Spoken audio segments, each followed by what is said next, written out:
Good evening, ladies and gentlemen, and welcome to the March 6, 2019 meeting of the Daytona Beach City Commission.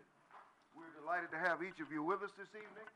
At this time, I would ask Ms. LaMagna to review the procedures for tonight's meeting. Good evening. Agendas are available in the front of the room on the table to my right. All the exhibits pertaining to items on the agenda are posted on the bulletin board. Please feel free to view the exhibits at any time during tonight's meeting. You are required to fill out a yellow form to speak before the City Commission during the business meeting. The yellow forms are located next to the Assistant City Clerk, Ms. Allison Brown.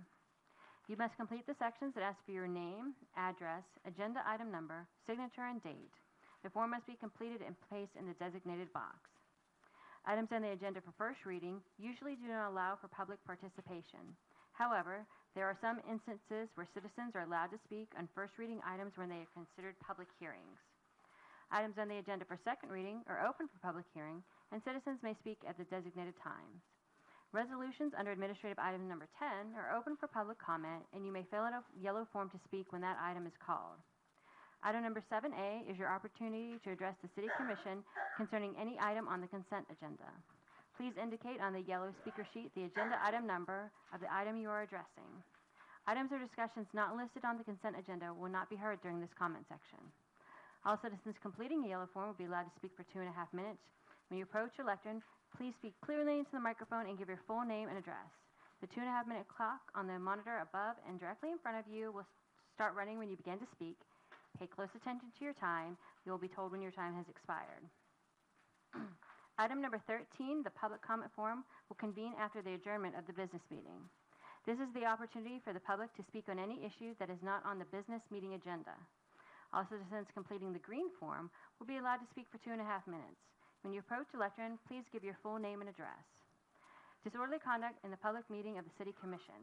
Article 2, Section 6238 of the City Code of Ordinances reads as follows. It shall be unlawful for any person to behave in a riotous or disorderly manner in any public meeting of the City Commission, or any committee, agency, or board thereof, or to cause any unnecessary disturbances therein by force, shouting, or any other action calculated to disrupt such meeting, or to refuse to obey any ruling of the presiding officer or such meeting relative to the orderly process thereof. Please be courteous and respectful to the views of others. Personal attacks on the City Commission, city staff, or members of the public are not allowed. Please silence cell phones and other wireless devices during the meeting. All conversation must take place either at the lectern or on the dais so that everyone can hear the business being discussed tonight.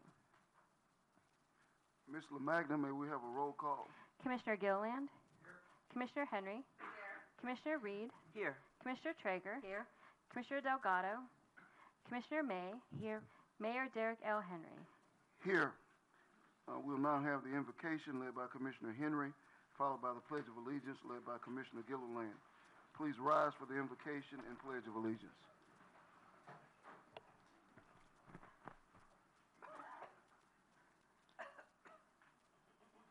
Dear Heavenly Father, we thank you for this day.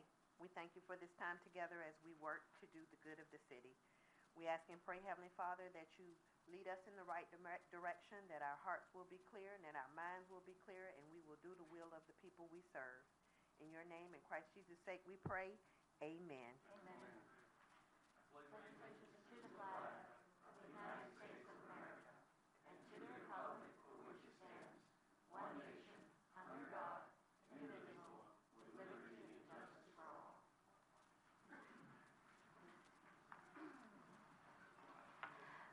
We'll now move on to item number 4, which is approval of the minutes of the February 6, 2019 business meeting. Do we have to excuse Mr. Delgado?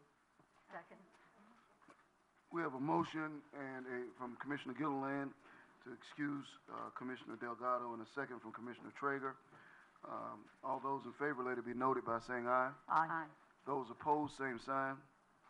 Motion carries 6-0, sorry. Moving on to the approval of the February 6, 2019 business meeting of the City Commission. Second. We have a motion from Commissioner Gilliland and a second from Commissioner Traeger. All those in favor, let it be noted by saying aye. Aye. Those opposed, same sign.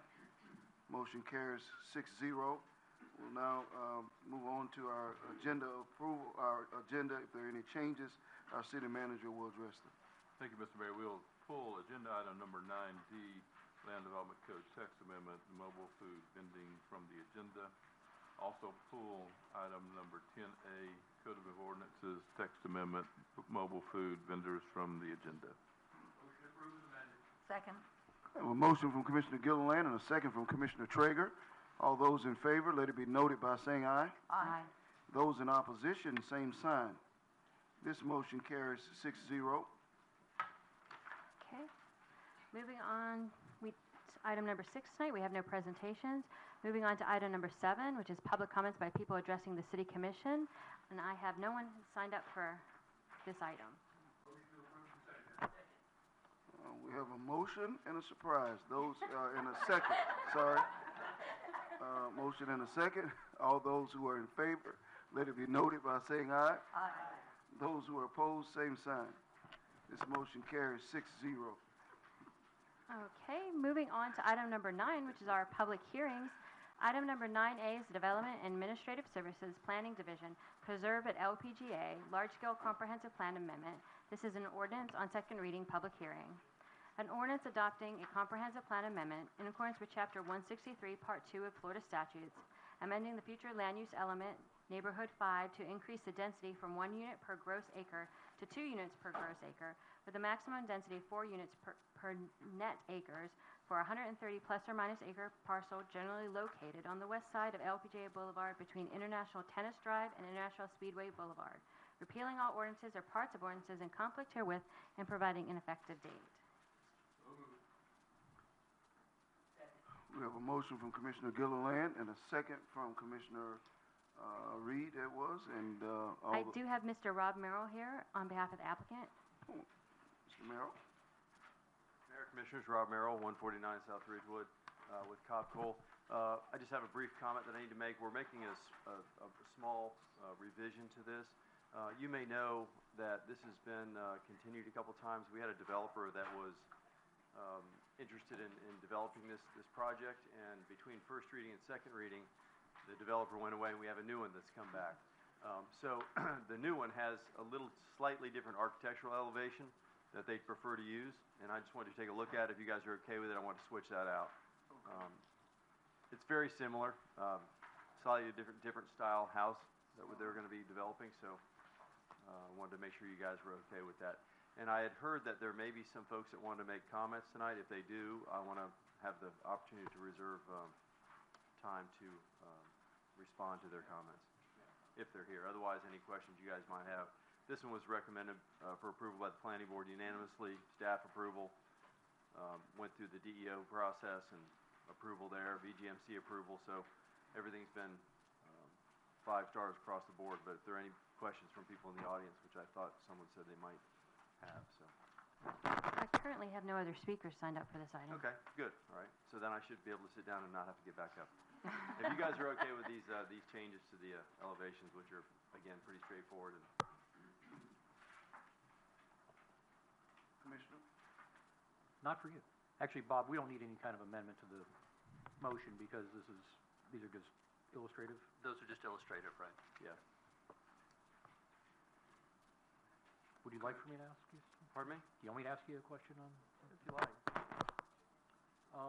Okay. It's pretty good, actually, until, somebody comes up with something at the last minute. So, actually, how about what was the, was the change, the delay, the continuance that you asked for to get the architectural standards the way you wanted them? No, this is so minor.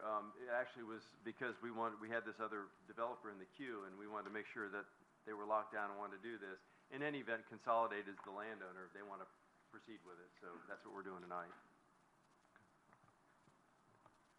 I think it'd be a great project. It's over, you guys know the project is right next to Father Lopez. And it's essentially, it's a great project in the sense that they're actually clustering the project into a much smaller area where there's wetlands around it. So it'll be a great project for somebody who wants to be in an area that's surrounded by, open lands. Yeah, bears, right? Is there a timeline when the houses will be built? Yeah, I think it's a 3-year initial tripwire and then 10-year final build-out. And are there any environmentally sensitive areas around there, or have they been? There are. There are, actually. So what I was talking about is the concept of clustering into the areas that are not sensitive is what you're seeing here. If you look at the plan and the PD, I'm actually, I'm being fast and loose a little bit, guys, because there's two agenda items. The first one's the comprehensive plan amendment. The second one is the PD, but I'm talking about them collectively. That's item 9A and 9B. So I won't get up on the second one unless you guys need me to. I'll come up with something. Thanks. Thank you. All right, we have a motion and a second. All those in favor, let it be noted by saying aye. Aye. Those opposed, same sign. Motion carries 6-0. That's pretty good. Thank you. Moving on to item number 9B, it's the Development and Administrative Services Planning Division, Rezoning Plan Development General, Preserve at LPGA, Rezoning Plan Development General. This is an ordinance on second reading, quasi-judicial hearing. An ordinance amending the zoning map of the Land Development Code to rezone 130 plus or minus acres of property located on the west side of LPGA Boulevard and south of Father Lopez High School from Volusia County zoning to PDG Plan Development General District, authorizing the mayor and the city clerk to execute the Preserve at LPGA Plan District Agreement with Consolidated Tomoka Land Company and NVR Inc. to allow for a 158-lot single-family subdivision, repealing all ordinances or parts of ordinances in conflict herewith and providing an effective date. So moved. I have a motion from Commissioner Gilliland and a second from Commissioner Henry. Have any speakers? I have no speakers, and I have a sheet for Mr. Merrill here if you have any questions. Okay, that's, all right. We have no questions from the commission? You can even look over here. No. All right, we have a motion and a second. All those in favor, let it be noted by saying aye. Aye. Those opposed, same sign. Motion carries 6-0. Thank you, sir. Moving on to item number 9C, it's the Development Administrative Services Redevelopment Division, Bella Vita Estates, rezoning to redevelopment downtown riverfront mixed use, RDD4, ordinance on second reading public hearing. An ordinance amending the zoning map of the Land Development Code to rezone 0.65 plus or minus acres of property located at 919 and 923 North Beach Street from M1 Local Industry to RDD4, redevelopment downtown riverfront mixed use, repealing all ordinances or parts of ordinances in conflict herewith and providing an effective date. So moved. Second. We have a motion from Commissioner Gilliland, a second from Commissioner Henry. And I do have Diane Larson here on behalf of the applicant for any questions.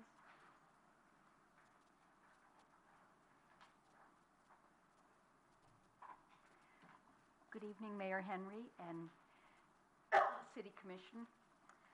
My name is Diane Larson with Selby Realty, 200 East Granada Boulevard in Ormond Beach.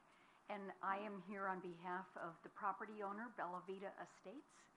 And we just want to take an opportunity to thank the City Commission and Mayor Henry, as well as the city staff, the planning department and the redevelopment department have been very, very helpful in providing the opportunity to rezone this property. And I'm pleased to announce that we currently have a letter of intent and an application to lease the property, and it will be a music production company. And so I feel very positive that this is going to be a great addition to our wonderful city of Daytona Beach. So thank you for that opportunity, and I appreciate all your support. Thank you as well. We have a motion and we have a second. No additional questions. All those in favor, let it be noted by saying aye. Aye. Those opposed, same sign. This motion carries 6-0. Item number 9D was pulled from the agenda. Moving on to item number 10, which is our administrative items, and item number 10A was pulled from the agenda. So we're going to move on to item 10B, which is the Development and Administrative Services Planning Division, O'Connor Capital, rezoning to Plan Development General, PDG. This is an ordinance on first reading. An ordinance amending the zoning map of the Land Development Code to rezone 214.6 plus or minus acres of property located at the northeast corner of I-95 and LPJ Boulevard from Volusia County zoning to PDG Plan Development General District, authorizing the mayor and the city clerk to execute the O'Connor Capital Plan District Agreement with Consolidated Tomoka Land Company and O'Connor Capital Partners, LLC, to allow for the development of a mixed-use project that will include commercial, residential, and industrial uses, repealing all ordinances or parts of ordinances in conflict herewith and providing an effective date. So moved. We have a motion from Commissioner Gilliland and a second from Commissioner Henry. Do we have any additional questions and no speakers? No, this is the first reading. The first reading. All right, no questions, okay. All those in favor, let it be noted by saying aye. Aye. Those opposed, same sign. This motion carries 6-0. The public hearing is set for March 20th. Moving on to item number 10C, it's the Development and Administrative Services Resolution amending Bike Week Master Plan Guidelines Resolution, a resolution amending Section 5 of the Bike Week and Biketoberfest Master Plan Guidelines to allow event parking on all property, whether unimproved or not, in areas depicted on the Master Plan jurisdictional maps for these events and providing an effective date. So moved. We'll take a motion from Commissioner Traeger, second from Henry. Commissioner Henry. Oh. We have a speaker? Yes, Mr. Jim Sweeney.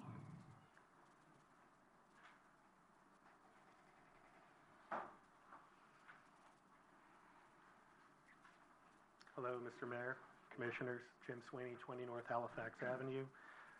The property in question here, I had talked about this at the last meeting, Cassadell Sweeney. We do Bike Week parking on the vacant lot, which is allowed at 24 North Halifax. This is the permit for 20 North Halifax, where we've been allowed to do it for the last 14 years. It's within the new boundaries here set forth in the Bike Week Master Guidelines. The property is the one block that fronts Main Street. North is Auditorium between Peninsula and Halifax. I hope you were able to watch the appeal video of February 12th. We've been permitted and legal since 2005 with no violations. Since 2005, we were a special exception until 2018. When 2018 happened, they said, you're part of the master plan now. I think the confusion lies in the rule for parking, which is number 5 in the master plan. It appears it was copied and pasted from the 2007 when we tried to get our parking for the vacant lot. And I have put that in to show you as well. It reads, Biketoberfest Bike Week Private Property Guidelines Amendment, resolution approving an amendment to the Biketoberfest and Bike Week guidelines to allow event parking on unimproved vacant lots located at 20 North Halifax Avenue and a property fronting Peninsula Drive. And honestly, it seems like it was copied and pasted, and that became the new law, or guideline, I should say. And that's where the confusion lies. Now, in 2007, they voted 7-0 to apply this. I tried to find out who wrote the number 5 language, and I've asked everybody, and I mean everybody. The list of Suzette Day, Cheryl Simmons, Jennifer Pipes, Kay Galloway, Terry Montgomery, Helen Rieger, on and on. No one knows who wrote it. And I honestly think it was just a mistake. It was already implied that parking was allowed on structures, and I'm asking you tonight to support us. I'm there 365 days a year, and I know we have the support of Janet Kersey over at the Chamber and the Bike Week Committee, and I'm just trying to go about and get our parking here tonight, and I appreciate your help with this. Does anyone have any questions of the applicant? Well, not so much the applicant, but I'd like to know how did we get here? Okay, Oh. Mr. Morris? Okay, thank you, sir. Commissioner, Mayor, I'm Jim Morris, Deputy City Manager. This is the way the rules are written, and the rule before you tonight strikes out the part that would make it where you could not park on an improved lot. The improved lot aspect, as far as I can interpret the rule, and there's a memorandum from me in the file, had to do with the intention to preserve businesses in the vicinity of Main Street. And at some point in time, someone did ask to be able to park in that area, and the City Commission at one time did give the permission through the rules to park on unimproved property. And I know it seems contrary to what you would expect, but it appears that the object was to preserve the business. If the business had some surplus land that you could use for parking and get extra revenue, they could do so in mitigation of being in the vicinity of Main Street, but not actually on the frontage of Main Street, where they deal with congestion and activity, but not the business opportunities that Main Street frontage businesses have. So in terms of the application of the rule, we read the rule and applied it. That was what the commission had directed us to do. And then at the last meeting, I believe it was your last meeting, the commission had some discussion as it related to this and trying to comprehend the issue. And so what is there in the resolution is an opportunity for the commission to change its policy if it thinks that it should. So if you approve the resolution, then it would be any property within that block could be parked upon, whether improved or unimproved. If you leave it as it is, only unimproved property in that block could be parked upon. Jim? Yes, w- sir. Would you outline the process of where we're at right now? Yeah, sure. So I'm going to jump back a little bit. So we took the rule, applied it, we being staff and myself, in the Bike Week Master Plan evaluation that we do as a part of the commission's charge to us to review things and make sure there's conformance with the plan. And if there were things that did not conform with the requirements in the guidelines, we recommended that you not approve that. And that was the case in this property, or it started to be the case in this property, except the improved portion of Mr. Sweeney's property was pulled back by him, so his unimproved property was approved as a part of the Bike Week Master Plan. The unimproved was not included, and he withdrew it because, in part, of the staff recommendation that the improved part did not conform to the guidelines. There's actually another property owner, Mr. Nordstrom at 34 North Halifax, who had the same issue as Mr. Sweeney. He did not appeal, but I'm aware of him, and he's referenced in the memorandum that I wrote to the commission. Then there was Mr. Sweeney's appeal to the special magistrate, which is an evidentiary hearing conducted by a lawyer, David Bukelja, to consider the application of the rule. It's the literal application of the standards.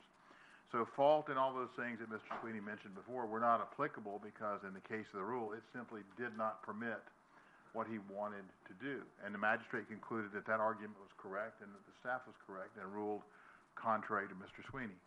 Mr. Sweeney came to the commission, and this is not stuff that he does every day, and I think he took his appearance here as a sort of an appeal to the commission, but in fact, the commission doesn't have the appellate review, it's the magistrate. What the commission has the power to do is to consider the policy enacted by the rule as currently adopted and consider whether it wishes to change its policy by amending it by passing the resolution this evening. So it isn't about Mr. Sweeney per se or Mr. Nordstrom per se or the staff. It is about the policy used by the City Commission as applicable to this block and what your current policy is and whether you wish to revise the policy. In the event that you elect to pass a resolution, the policy will be revised. And I told both Mr. Sweeney and Mr. Nordstrom that they will have permits tomorrow in order to proceed forward. All right. I think you missed one step, and that is his appeal from the magistrate as to where. Oh, sorry, yes. If he had chosen to appeal, which he did not, it would have been to the circuit court. Right. And that's the natural process of the appeal. And the object of it is to have a quasi-judicial proceeding versus legislative, which is where you're at tonight. All right. Mr. Attorney, what can you tell us where we are as far as this particular resolution? What's it do? Yeah, so there was a minor change I'm recommending to the wording just to clarify the intent that's before you. So the proposed draft would say if in parking on lots is allowed in the area bounded by in the block. The proposed change would be if in parking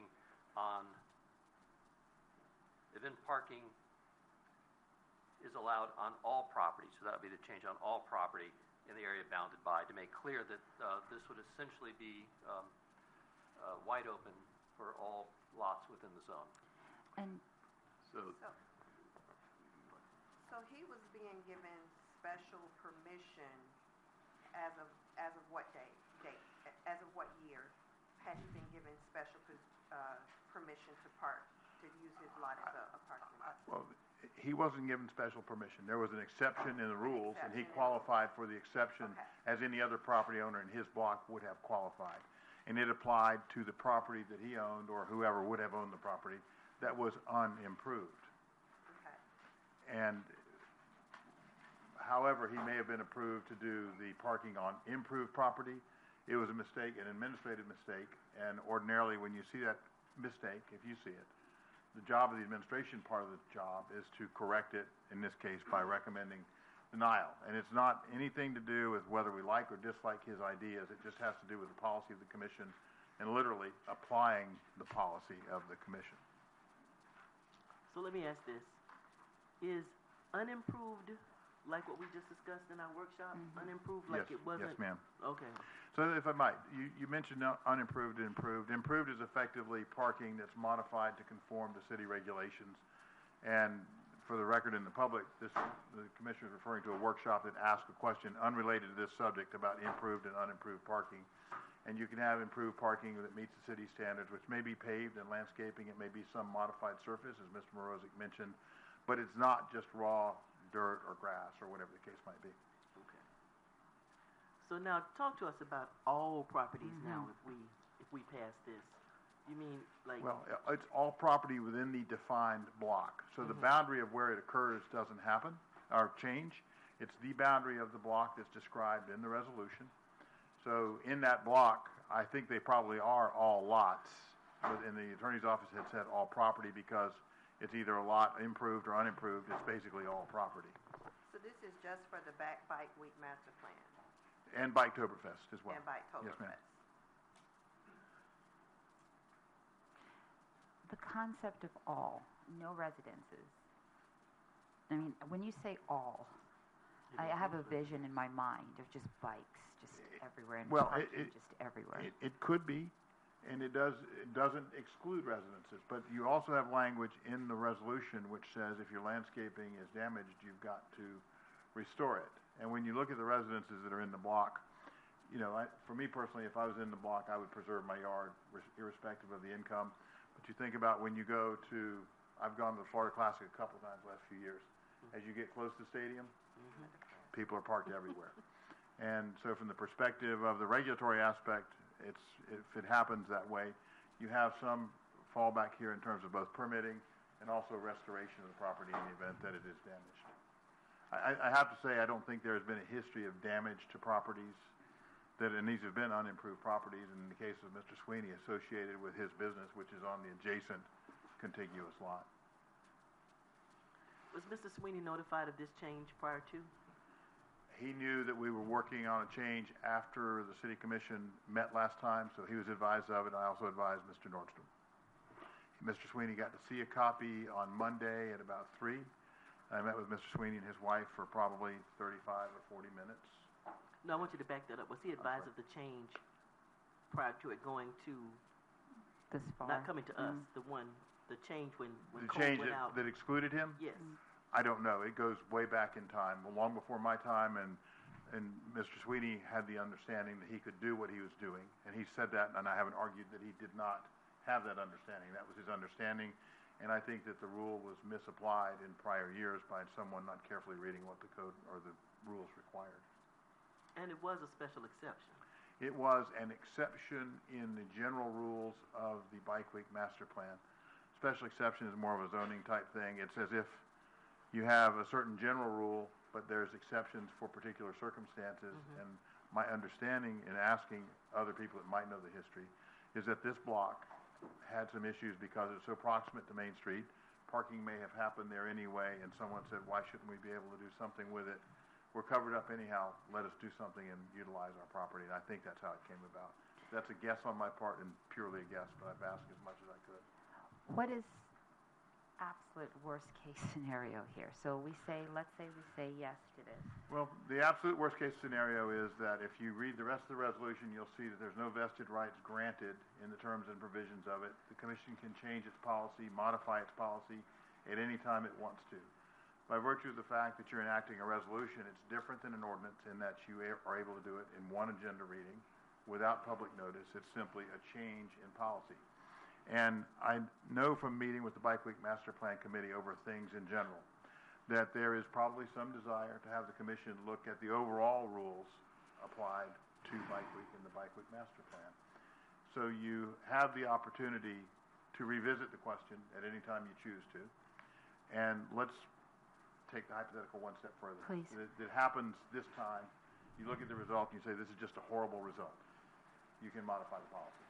Are we going to have a run on people applying for permitting, or No, ma'am.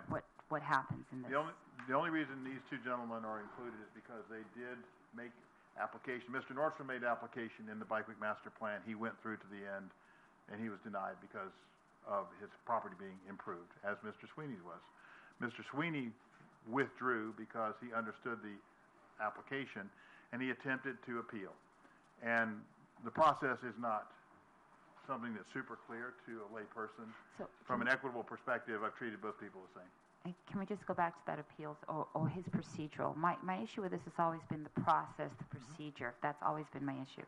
So when how did he know what to do next? How did he know where to go, whom to speak to? There's no real clear cut. Well, it is clear cut in respect to that you appeal a denial of the Bike Week Master Plan proposal that you make to the magistrate. It's very clear. Okay. It's in the rules, it's well known, and numerous people have done it in numerous instances. And Mr. Sweeney, I think, at once thought he could come to the commission as an appeal. The commission does not have appellate review. The circuit court is the one that reviews that. So the special magistrate, it's an evidentiary hearing, so it's as if you're in a municipal court, really. The magistrate sat approximately where the mayor is. Mr. Sweeney and I were here at the dais. Each presented our arguments, our documents, the wording, and so on. And Mr. McKelch is an experienced lawyer, experienced magistrate for the city as well. And he concluded that the conclusion reached by the staff was correct and denied Mr. Sweeney's appeal, which his appeal was based on application of the law, not fault, and the other things that he mentioned in the other appearance before the commission. So when we change the rules to exclude unimproved surfaces, what was our goal behind that? Because I think that was before I Yes, was ma'am. on the commission. Well, and that's why I said it was changed to exclude improved surfaces. Yes, okay. ma'am. So in Mr. Sweeney's case, and I'm going to use him simply because you know about his property a little bit. He has a building and a parking lot. I think it was once the Rice and Rose Law Office. So you pull up, park, go in for your business, and go on. There was also another lot sitting right there side by side. You wouldn't see a difference. It's lawn and landscaping, just a part of the property. And I believe, and I've said before, this is my belief, and I've asked to try and find out, but understanding the Commission's policies over the years to preserve business, to have people continue to do business 365 days per year, or as many days per year as is a work week, by making sure that business continues to function, even though you allow a dispensation to people to park on their unimproved property, effectively their lawn, during Bike Week. And why would you do that? Because people are inundated in that area anyway by traffic that isn't related to their business. It allows someone to mitigate the loss of revenue they may have from a regular customer saying, I know it's Bike Week, I'm not going over there, and letting them have some other way to have some revenue when they're proximate to an intense commercial activity, but they're not centrally part of the intense commercial activity.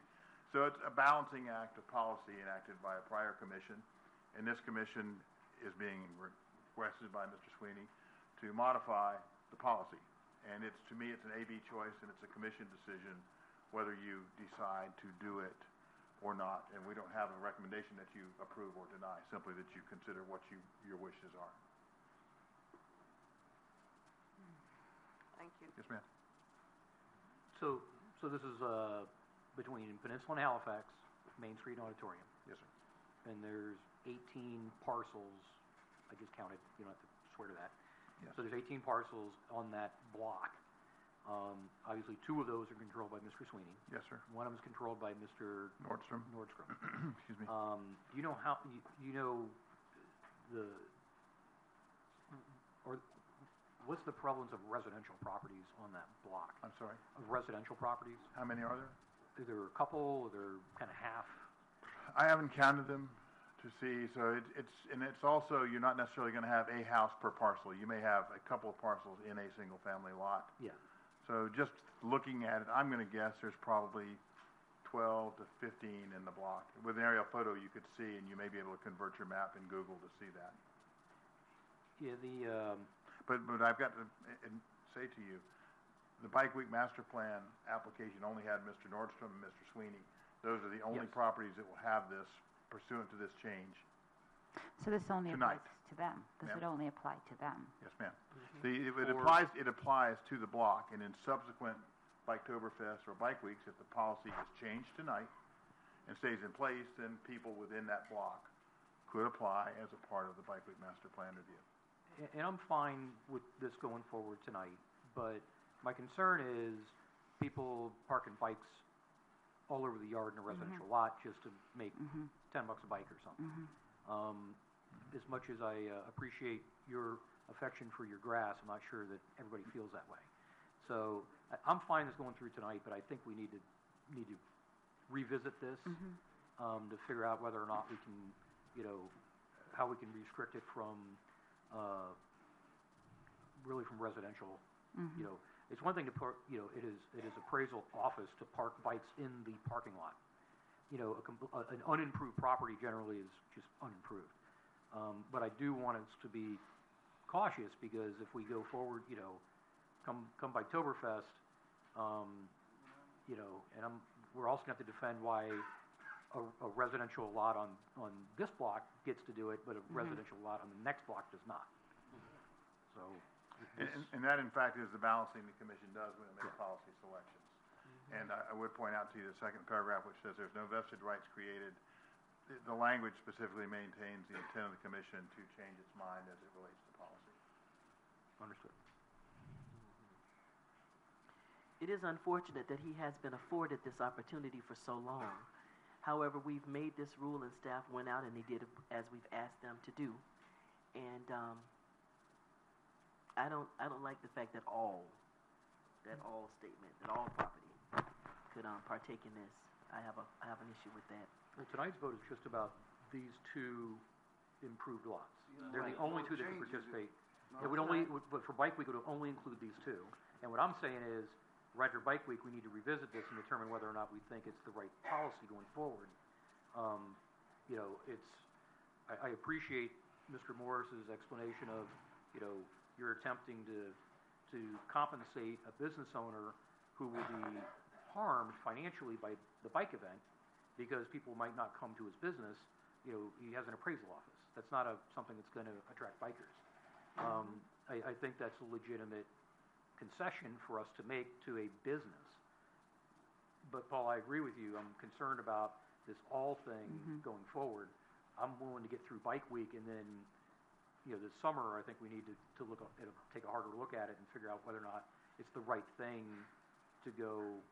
I would an unimproved lot or a non-residential parking lot would be probably agreeable to me, but the all is something I would certainly, if it's going to stay all, I would think that I would make the motion that we eliminate this after Bike Week.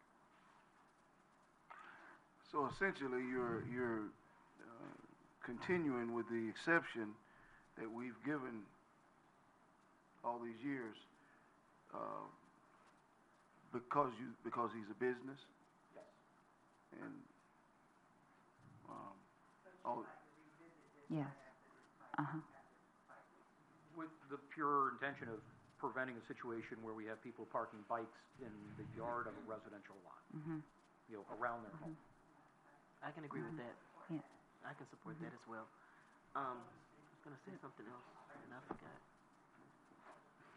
go ahead. I was going to say I could support that as well, because Bike Week is next week.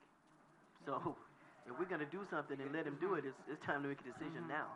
So I could support that for then, and yes, I think perhaps sooner than summer, because the closer we get to Oktoberfest, then they're going to say, why did you change it then? So we might need to add it to one of our little strategic planning meetings to have that discussion. So I can agree with that. Okay. Comments over here? Yeah. Okay. Come to the mic, sir. You're the applicant, so I will allow you to speak now. Thank you, Jim. You realize you're going to get what you want, so be careful with Well, no, Yeah. but I spoke with Mr. Morris at 3 o'clock on Monday, and it's the first thing my wife and I looked at, and some others looked at when they said any lot. When this was put in 2007, I mean, I'm a part of the chamber. It was designed not only to protect us, but the city as well, because right now, with the way it's written with just vacant lots, and mind you, that I believe that was accidentally put in. No one knows who put it in. It almost encourages people to knock down their house and make it a parking lot. So it protects the city as well. What I'm saying here is the way this was applied back in 2007 when I worked with the assistant deputy city manager then and the chamber, they said, Mr. Sweeney, we're not going to allow you to park in the grass in the front of your yard because we don't want single-family homes parking in the grass.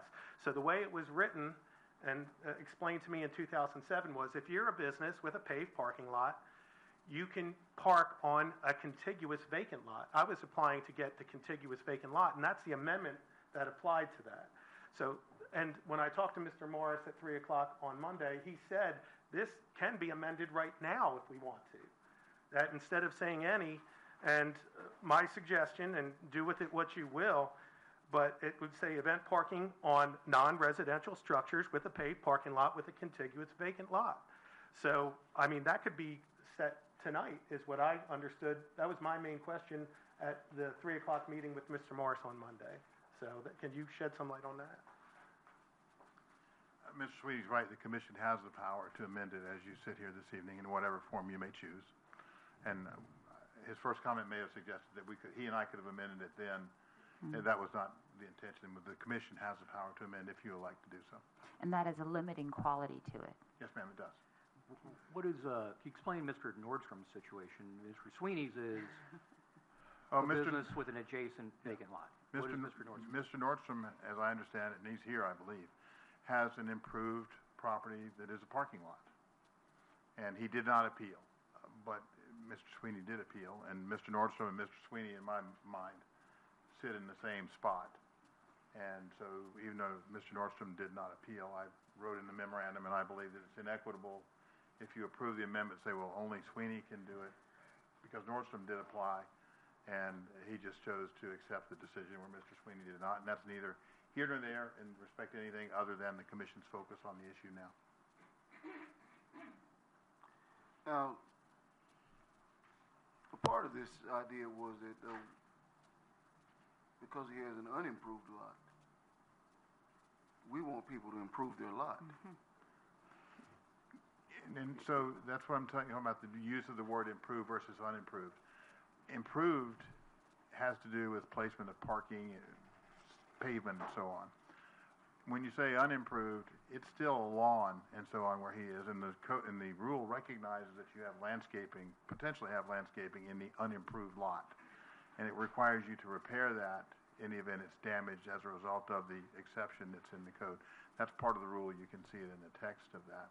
So unimproved doesn't mean without landscaping. Unimproved could include things with landscaping, a hedge, grass, and so on.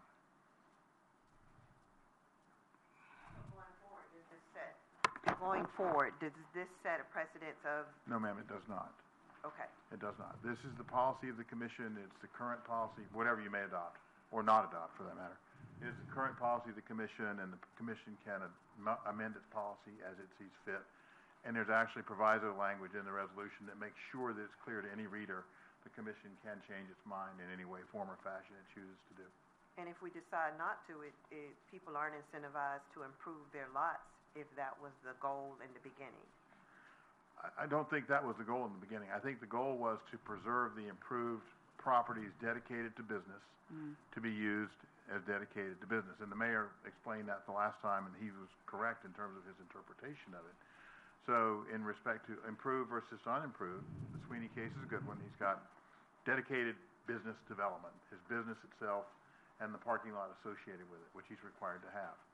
Adjacent to it, he has a lawn, which you could say it's surplus or it isn't. It's his property.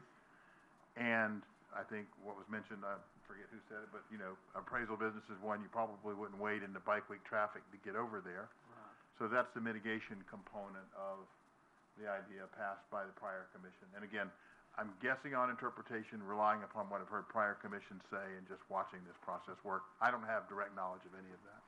All right, thank you. I'd like to hear from the attorney in regards to what Mr. Sweeney said. Rob, when he said that they had that conversation, we could actually change it. Did you listen to that conversation? I To what he wasn't there shared? for the conversation. I've been making notes as to a proposed change, if you want to make a motion, which would include both of the lots from the gentleman here. If you'd like me to suggest that, if you're looking for this middle ground, which would allow I'd like to hear it. event parking on unimproved vacant lots, that was your existing language, and improved non-residential lots. So the vacant lot that was improved would be allowed, and essentially commercial property. So that's another option for you if you wanted to allow improved non-residential lots. So keep it out of residential lots, put it on commercial lots. continue to allow it on unimproved vacant lots. I'm having a hard time because I feel like this is going to allow people to benefit from a special situation, which is Bike Week, and not have to improve their property, whether they're business or whether they're residents. Really, doesn't speak to the fact that he, may have improved his property or may have hedges on it. But the whole idea of this rule is to prohibit that from happening. And whether that was the original intent or not, it is the current intent. So can we do as Rob suggested and come back to this shortly after Biketoberfest Well, what the and mayor's Bike Week? talking about is totally the other side of this, which is Right. eliminating the opportunity to park on unimproved Period. property, which is a totally different requirement. Right. This is about parking on On improved improved property. property. Can we revisit this then? So I think that's another discussion to have. But he's allowed to park on unimproved property also Right. in this. Yes. So being able to park on unimproved property is what bothers me. And I That's your think it's- existing rule. Yeah. But I think that's allowed in more than just this one block area, if I'm correct. And originally, that was my confusion. Why would we allow one and not the other when I would have switched?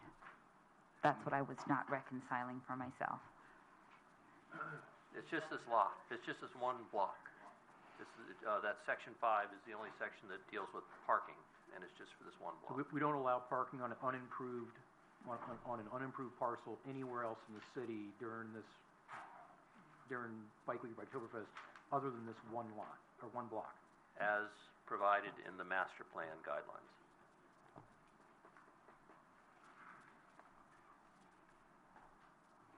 Now, would you allow improved, so if there's an improved parking lot, then that would be allowed. If it were permitted for such, it's like any other business.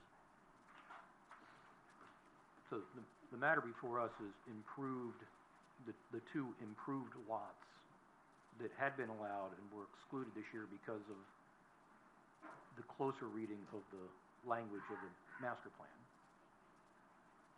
But I think you're right that we need to have a discussion about, how many unimproved lots are there on this block and how many, are we or are we not creating a disincentive for someone to do something with that if they can make, make $1,000 or something by not improving it. Let me add one more thing, because I thought there might be a provision in the resolution that I got to look at real quick. So your resolution, which adopted your Bike Week and Biketoberfest master plan, has a section on parking as well. So in the resolution, it says churches and non-residential business lots in the Main Street and Midtown redevelopment area may use their parking lots to offer paid parking, et cetera. So those areas would also be allowed. Okay. We've got one guy before us tonight, and I don't really personally like making exceptions to rules because it's not really about you. For me, it's about whether the rule is a rule, whether it's fair or not, whether it's something that we want to keep or whether we don't want to keep it. But by the same token, I'm also cognizant of the fact that bureaucracies can be an impediment to common sense. And sometimes, in the moment, we can go ahead and apply common sense and then try to come back and make general sense of it. For me, this doesn't mean that in the future that you will necessarily be able to have this exception. Just because I or we may support it tonight doesn't mean that I believe that this is what's in the overall good for the city. So we are going to have to come back and look at this in a deep and thorough way. And so for me, I'm going to respect the fact that staff for better part of a decade has allowed something in part that, should not have. And so I respect that. We don't want to just penalize you either and understand that you have to make a business, a living. So we'll go ahead and vote on this, but I personally want to revisit this and put a serious eye on this and make it such that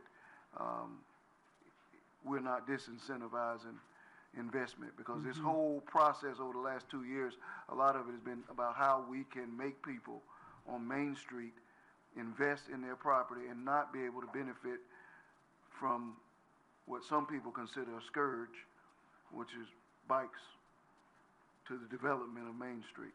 I'm not going to say what I feel about that or not. So we can, is there any other Are we conversation? putting in limiting language, or are we okay with, I mean, I want to be sure that, Was the is there any motion. language change at all? The motion you have on the table is to adopt the language which would allow parking throughout this block. I have one more thing to say. I think that if we allow Mr. Sweeney, we should also allow the other gentleman. Okay, okay. Yeah. That's And, given, right? Given? okay, this, Okay, what else?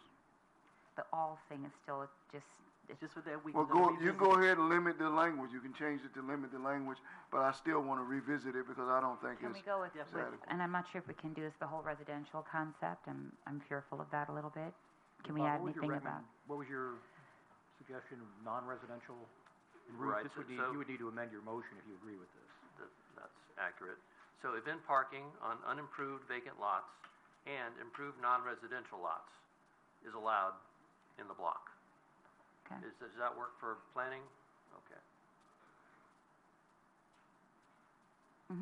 Commissioner Trader? I got a head nod from I'm okay Mr. with Morris, by the way. And for she's those saying watching yes, us. yes, Yes. In answer to the question, the answer is yes, Mr. Mayor. Yeah, thank you. And we revisit, we go and do our work, okay. Are you Okay. amending? All right. Commissioner Traeger was the I'm okay motion. with it right now, yes. I Okay. think their Bike Week is 2 days away. This man has done it for many, many years. We can always revisit it according to the resolution. But are you okay with putting the exception and just, can you read the language so that she can? Event parking on unimproved vacant lots and improved non-residential lots in the area bounded by Main Street, Halifax Avenue, Auditorium Boulevard, and Peninsula Drive. So that would eliminate people parking in residential front yards. So Correct. that would take care of that problem. Okay. Yes, I accept that. So you're amending your motion to that language, Yes. Yes, and then you have to amend your Yeah. second. you just amend the second. To Ruth's amended amendment. Okay, a motion. Okay, we have a motion and we Her have a motion. second. I don't think need a roll call vote, so we'll just take a vote. All those in favor, let it be noted by saying aye. Aye. Those opposed, same sign. We'll say the motion carries 6-0. Okay, we'll move on to comments and inquiries from the city commission, city manager, and city attorney. Commence tonight with Commissioner Gilliland. Jim, some time ago I talked about dusting off the old Gibbs report that did that commerce area and, you know, what the population within our commerce area could support from a retail perspective. This was 6 or 8 years ago. But I was at a chamber co-hosted TPO event last week that talked about the economic development and the role of transportation within economic development. One of the speakers was a gentleman by the name of John Crossman, who is a retail development guy. And Cameron shows up right when I start talking about the chamber. So, okay. But it was interesting listening to him, and you know, one of the things he said was, you know, from a retail perspective, you know, just retail, he goes, don't ever give incentives to anything other than residential. He goes, the more people you got, the more retail you're gonna attract, and you don't have to give them anything. Now, that's not white collar job like we want to bring to Daytona Beach, but it was an interesting idea of, you know, actually he's right. You know, if you know, that's why we're struggling to grocery store out in that LPGA I-95 area for a long time, and now we're gonna have 2. So, you know, and it's all because of the rooftops that are out there. But this was an interesting study that was put together, and I thought everybody might be interested just to take a look at it, because it talks about, you know, kind of the availability of disposable income within our area, which I think was bounded by Granada, Dunlawton, maybe it was 95 in the ocean. But it was, it's interesting just to peruse. It's obviously very outdated, but, you know, we have a changing demographic now, both in population and in income. And, you know, we're seeing a lot of the effects that Mr. Crossman spoke of and also as Mr. Gibbs spoke of in his report. But I did run into Reed in the hallway, and he knew what I was talking about. So I'm sure he can lay his hands on it, but I think it would be a nice thing to circulate to everybody. Okay. The other item was, I sent a couple emails around, and I copied Andy on this as well, about a traffic light at Grand Champion and ISB. So the TPO call for projects will end at the end of the month. And I'm not sure if that would be who the applicant would be, whether it would be us or the county. I think Andy was going to reach out to Cheney or somebody over at the county to try and sort that out. But, you know, we've had some fairly, you know, horrific events in that corridor, both with bicyclists and pedestrians being hit and killed, as well as a number of motor vehicle accidents. That I believe that would be a safety enhancement that would qualify for, you know, to get on a priority list with the TPO and at some point, you know, potentially state funding. But I think, you know, the clock is a little short on this, but it came up last week at a resident meeting that I was at, and I'd like somebody to explore that, and, you know, if possible, if we can get something in there just as a placeholder, if nothing else, if we're the applicant. If not, if we could work with the county to get them to make some sort of application as well to the TPO. And that is it. Good night. Very well. Thank you, sir. Commissioner Henry? Last week I requested a comparison of our prices for parks and recreation in comparison to those in this area, which would be Ormond, Holly Hill area. And I'd like to know when I can expect to see that. It should be in your box. It's already in the box? Today. Yeah. Okay, thank Just you. got there. Great. All right, Teacher of the Quarter, which is something that we had discussed on last year for pre-planning. I'd like to see that in pre-planning. Teacher of the Quarter, we discussed that last year. So I'd like to see that again, come back around to see if we can get it for next school year. Also, I'd like to see STEM, some type of STEM for the city of Daytona Beach. We got some things You have we're something in your working on. box. I got some things we're working on now. I have, okay, great. I got some, yeah, so. Okay, great. I haven't checked my box yet. So, next thing is 3rd Street over in the Derbyshire area. 3rd and Vine, they were on the cleanup. Are they off of the cleanup now? It was 3rd, Derbyshire, and Brentwood were on the cleanup before. Have they been taken off of the cleanup? Do you know? I don't know. I'll have to find out. Okay, so they were on the, no, they were getting cleaned with the, Street team. What yeah, you talking with about? the street team. Street team? Mm-hmm. That, it was on the street team last year. It was the first year that it was on last year. I don't know. We'll have to look. But it's It been may have been a about, one-time effort. I don't know, but we'll find out. okay. So if not, then I'd like to see about getting them put back on that regularly clean up. They had been doing really well, but it's looking a little raggedy over there. It looks really bad coming into the corridor of the zone, and it needs to look a little bit better over there. Sure. And I think it's baseball season, and so Coach Baldy has asked me to announce that it is baseball season. He does have scholarships available. We don't want financial burdens to be a reason that the children do not come out and do not participate in baseball season. So our numbers are really low right now. We're still very low, and it's because parents aren't bringing the children out. But there are scholarships available for baseball for the city of Daytona Beach. If you would like one, you can contact Keith. Who should they contact, Keith? Baldy? At Midtown. So you may contact Baldy over at Midtown for those. Terry Johnson. Coach Baldy. He's Coach Baldy. All of the children and me. But you want to contact Terry Johnson over at Midtown. And I think that's going to do it for my comments tonight, Mr. Mayor.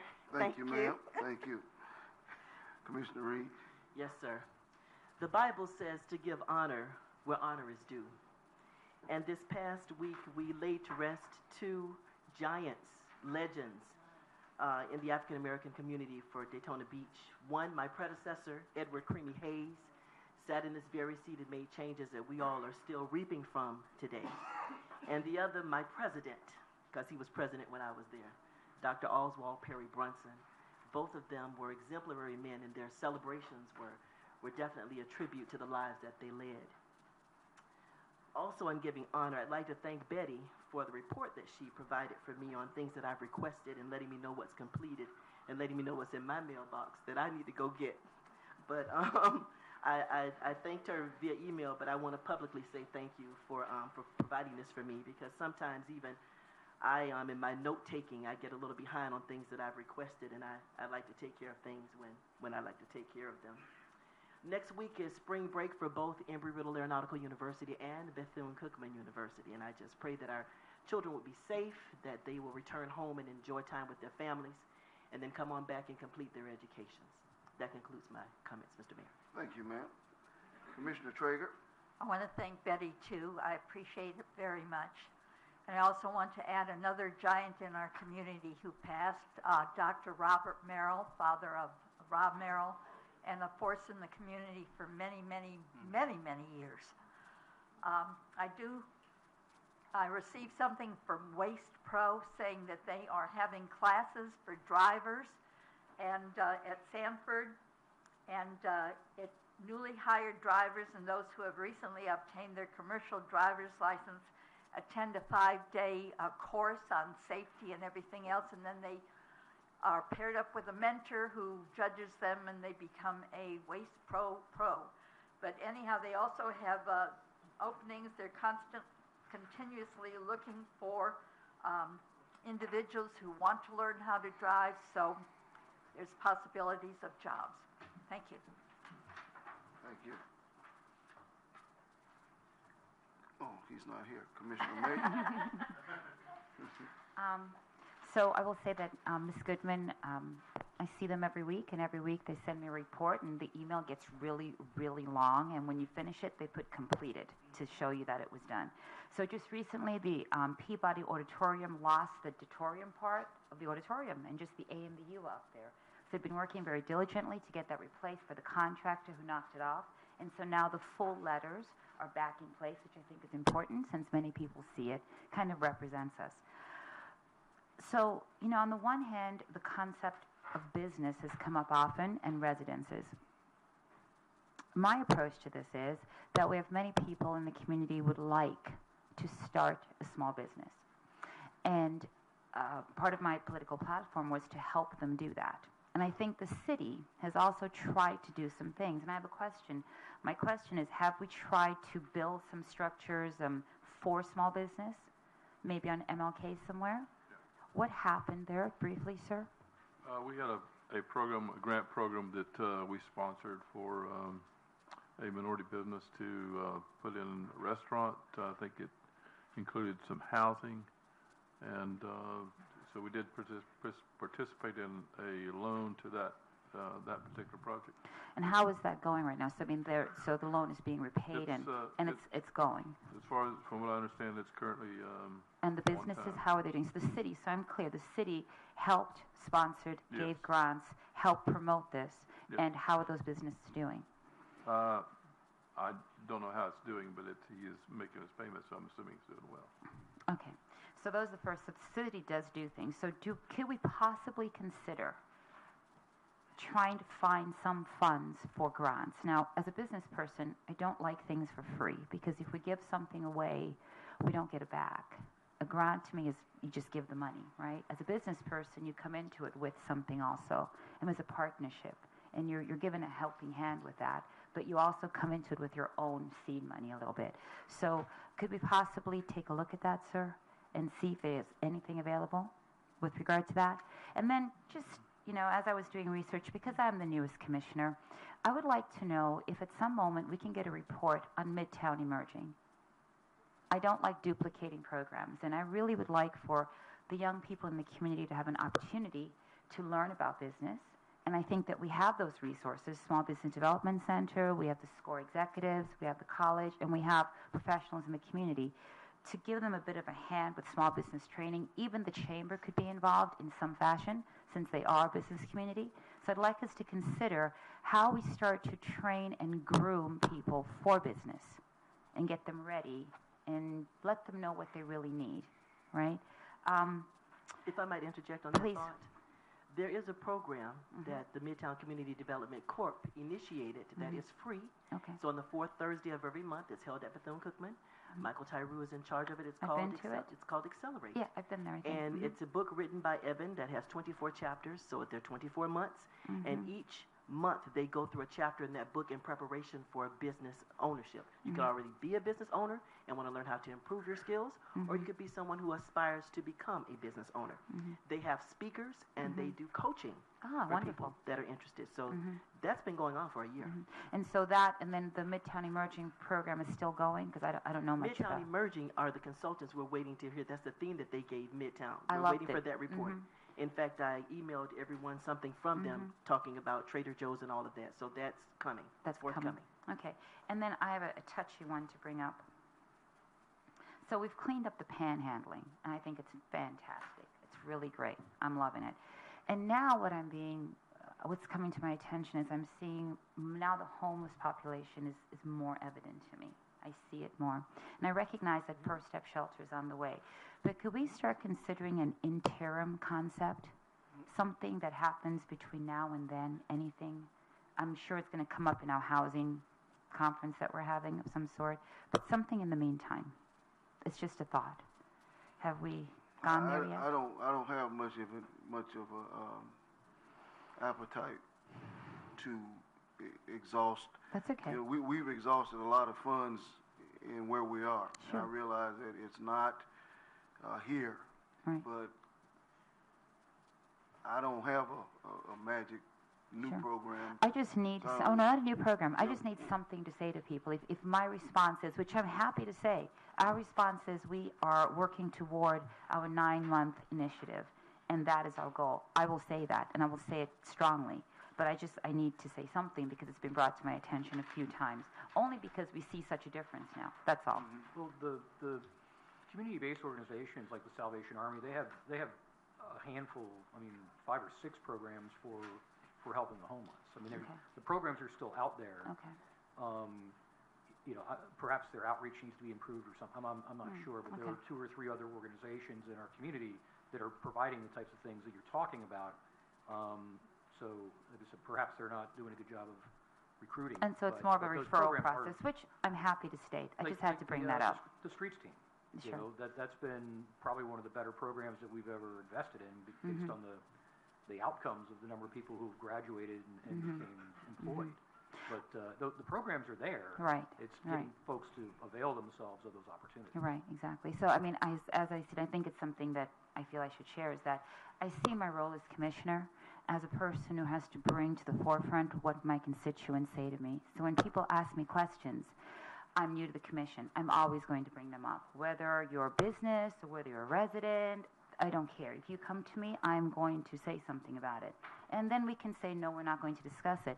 But I never want you to feel that I didn't do it. All right? So, okay. That's great. Thank you. And I'm sure your constituents will love that. But what we also have to remember is that we too have a role as a city, and we have to recognize what our primary function is, and that's not to begrudge the fact that we all want to be in tune to residents, hear what they have, but we also have to know what the role of municipal government is. And I'm not going to try to define that for any commissioner, because as we all are elected, we determine what that role is, essentially. So if a commissioner brings in, I'm all for dialogue. Everybody knows you'll never be told if you sit up here with me, especially if you're elected, that you can't talk about what you value or what your constituents value.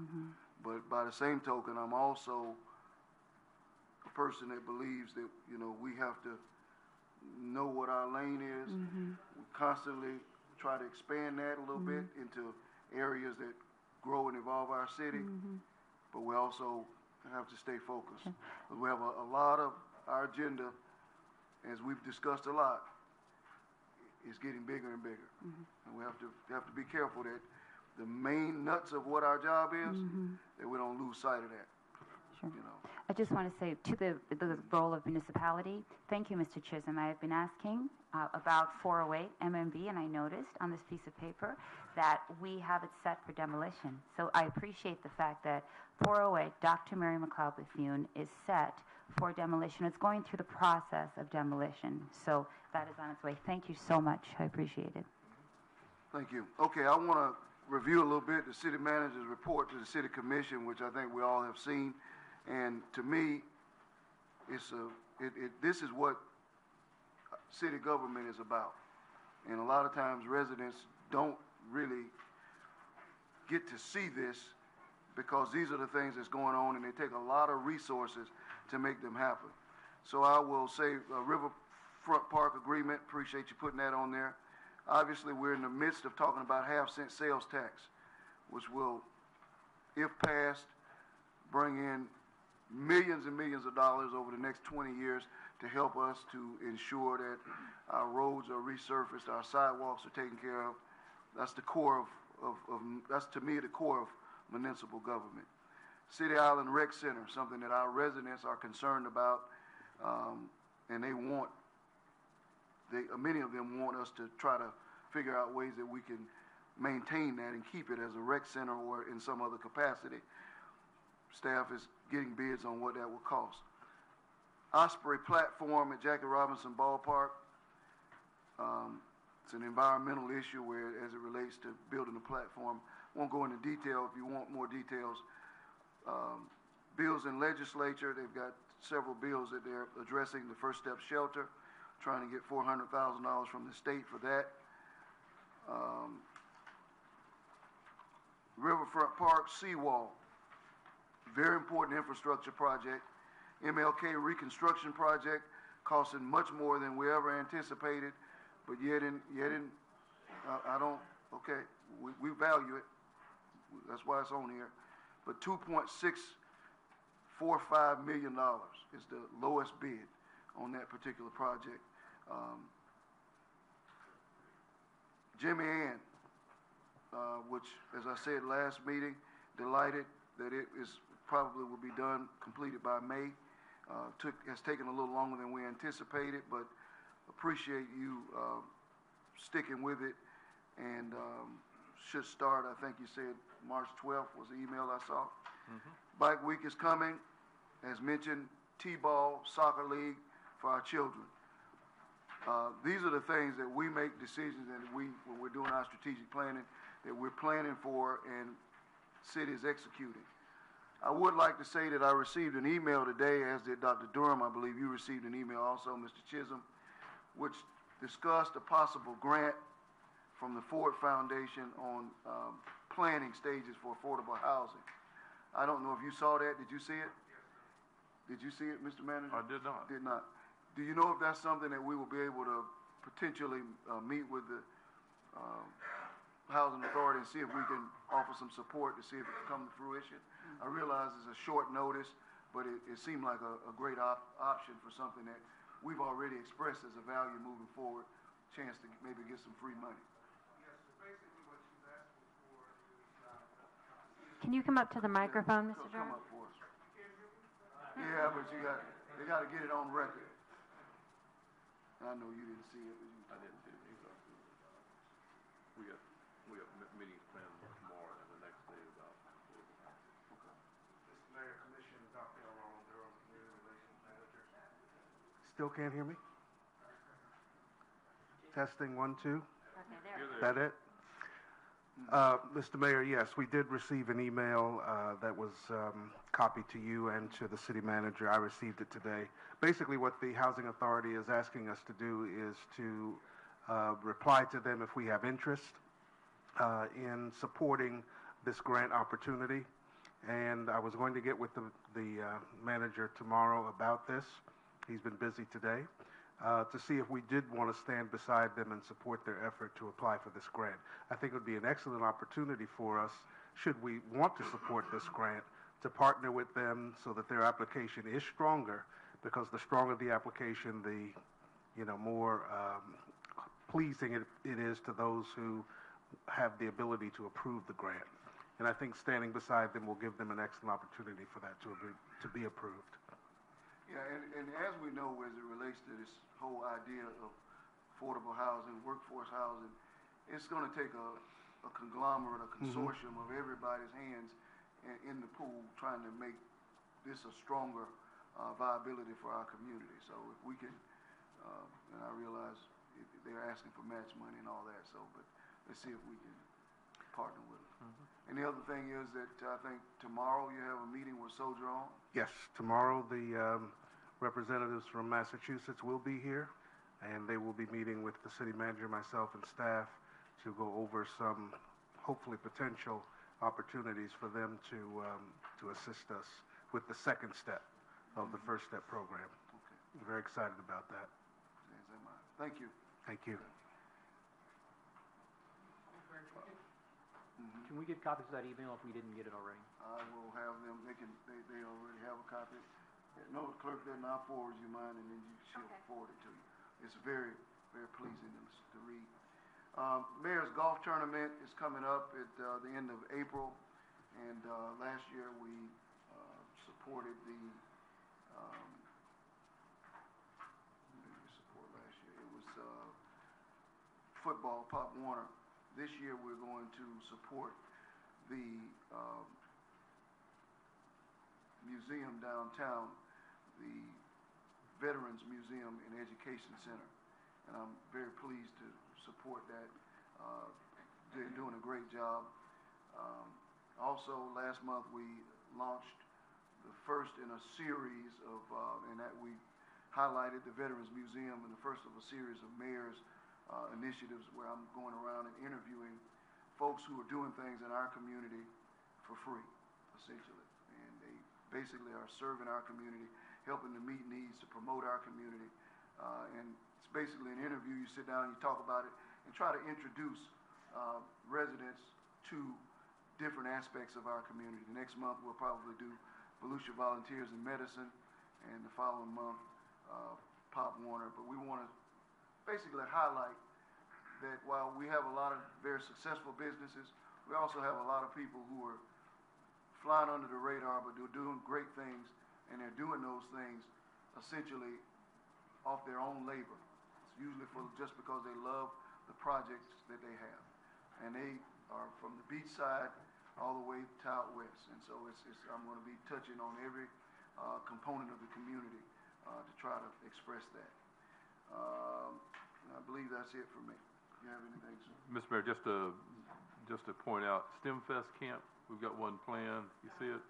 It's July the 15th through 19th. There's about 30 kids. It's not going to cost them anything to be a part of it. But we've got some sponsors. Emory Riddle's going to be a part of it, along with the police department. So that ought to be a very good program for the summer. The only other thing is 408 MMB is on our list for demo. The Lyndhurst Hotel is also on our list. Both of those are serious structures that need to be removed just for safety, nothing else. And in addition to the STEM, to this, we have the Volusia County School Board, along with the Tortugas, are sponsoring a STEM competition with robotics from the school district, and we're getting involved as a city to support that as well. Question, is our application ready? Pardon? Are our applications ready for citizens to complete? I don't know at this point. I'll let you know that. Okay.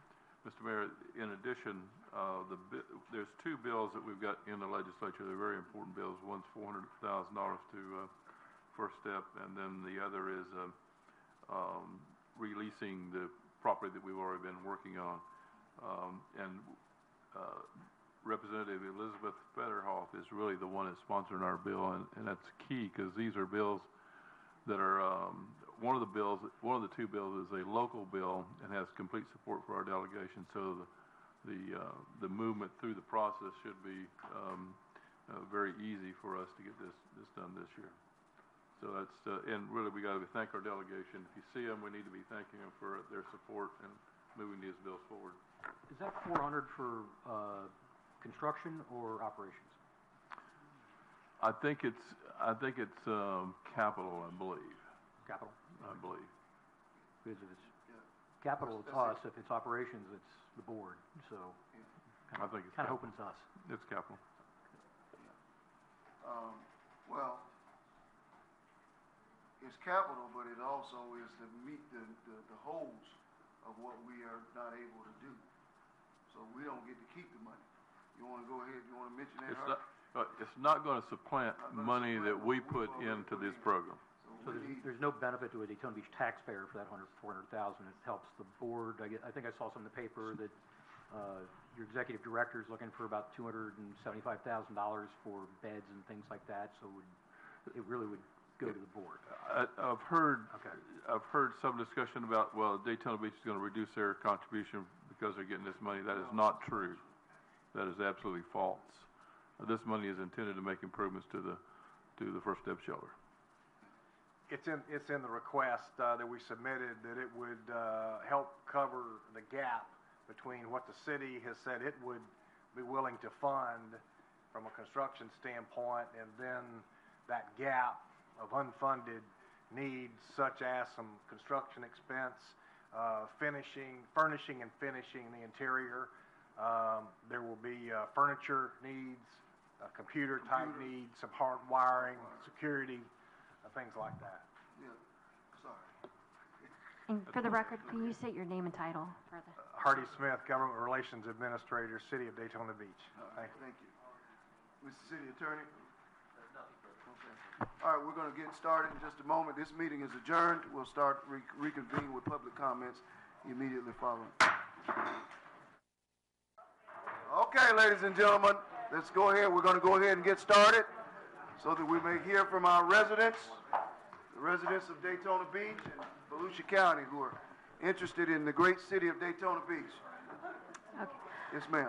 Our first speaker tonight is John Nicholson, and on deck is Marjorie Johnson.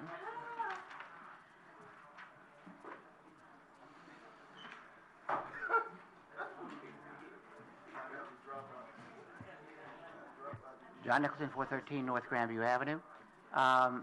One on your passage, you've got it backwards. It was originally passed for the neighbors, so the bikers don't park in our neighbors' yards, so they don't wake you up at 3 o'clock in the morning. That was the whole impetus in the 1980s and the 1990s. Then we had Teresa Doan has 3 lots, and she wanted to park on the empty lots. So what they did was, the Greek church has an empty lot. So they found a way that everybody is satisfied. Those 2 properties that you're talking about butt up to Main Street, and they join 2 other lots that are paved, one of which is on the corner of Oak Ridge and Halifax. There's a business up there, and then there's a second one. So those 3 were put together. But anyway, at the half-penny sales tax meeting, Doug and his wife and I were talking outside the airport. There are so many things that handicapped people that I never thought about. When you're in a wheelchair and you have to reach up to get the paper towels, she can't do that. There is a sanitary dispenser. She can't because her hands, she can't bend them this way. So there are several things that can be done to help the handicap. I'm asking you to look at it, talk to her. And there were doorways. One lady had to get caught in the middle of the doorway, and they had to have her crawl out. So there are simple things that we can do to help the handicap. I'm asking you to take time to look at it, especially in restrooms, because you never think about it. $400,000, if we get it, I understand that we're going to do $200,000 or so for furniture and whatnot, but I would ask you to put those things that we saved, remember we wanted to drop the price down, those patio covers and whatnot, if we could add those things back in. And lastly, the half-penny sales tax. Jim says we have some money. The county came out with all these maps, and we're the only city that did not ask for any money for water or sewer. So that's $10 million or so that we're kind of giving away if we don't ask. So I'm asking you to find something like Midtown that floods. That's what's on my list, that we get money for water and sewer that we need. Midtown is one because they flood big time right there by the old police station. And secondly, water out west. I'd like to do that too. Our next speaker is Marjorie Johnson. On deck is Eric Nordstrom. Marjorie Johnson, 122 South Keith Street. I'd like to take this opportunity to thank Ken Strickland for videoing the meeting so that the residents can see what's going on here at City Hall. Thank you, Ken. We appreciate you. I'd like to say also that our problem here is how can we make you all do your work that we're paying you to do. I've asked the Deputy City Manager, Jim Morris, Derek Hendry, the City Manager, Paul Reed of Zone 6, the question many, many times, when are you going to pay Martin Luther King from Orange Avenue to International Speedway there in front of Payne's all the way down, cracked up? 6 years you've been here on the job and the work is not done. And nobody's answering my question. I scheduled meetings to meet with Ms. Reed twice. She didn't meet and she didn't reschedule the meetings. So I'd just like to say to you here tonight that we need transparency, we need accessibility, we need accountability. You are here to do the people's work. And I would like to ask you tonight to be more cognizant of the fact that you're not doing it. You sat here for 2 years and almost 3 months before you evaluated the city manager. And this never, ever happened before. This is the first, but it happened before since you've been here, Derek Hendry. It was done late. It was done really late, and I heard Ms. Reed ask you to do it in a more timely fashion. Instead of you doing it, it got worse. It was 2 years and almost 2 months before it was done. So we're paying you a big salary. We need you to do your work. Also, we're going to be voting very soon on the half-cent tax. And I would like to see that some people are against it, but if it's going to improve the roads, the county, I'm on 2 boards there. I was just reappointed by Ben Johnson to serve on the Children and Services Board. I also worked over here to get this Orange Avenue Bridge done. I was on the committee. And there's been a delay on that. It won't be ready until 2020 because of construction delays. Do your work. I ask you to get it done. Thank you, ma'am. Our next speaker is Eric Nordstrom, and on deck is Jakara Lewis.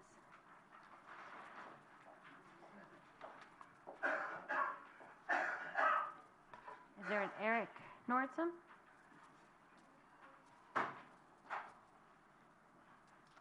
Our next speaker is Jakara Lewis. I'm sorry.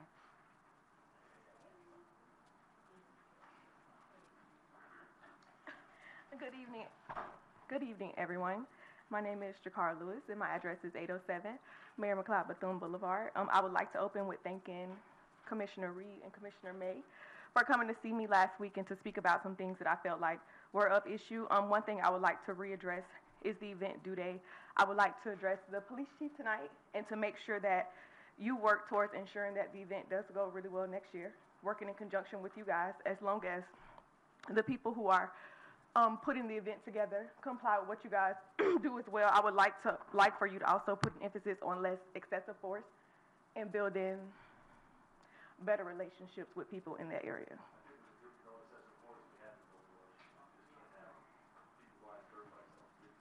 No.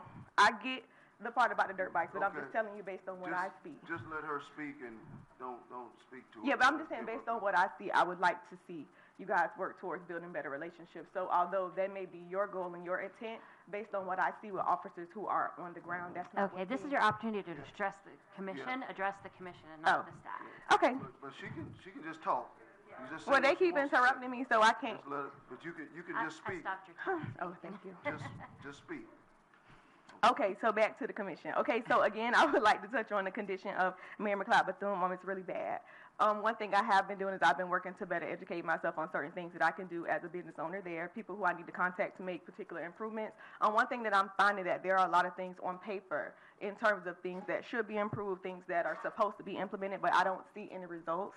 I would really like for everyone collectively to work on bettering that area. Again, I think a lot of that is tied to the socioeconomic status of those people. Oftentimes when people are poor, people expect for those people to live in areas or work in areas that are up to par.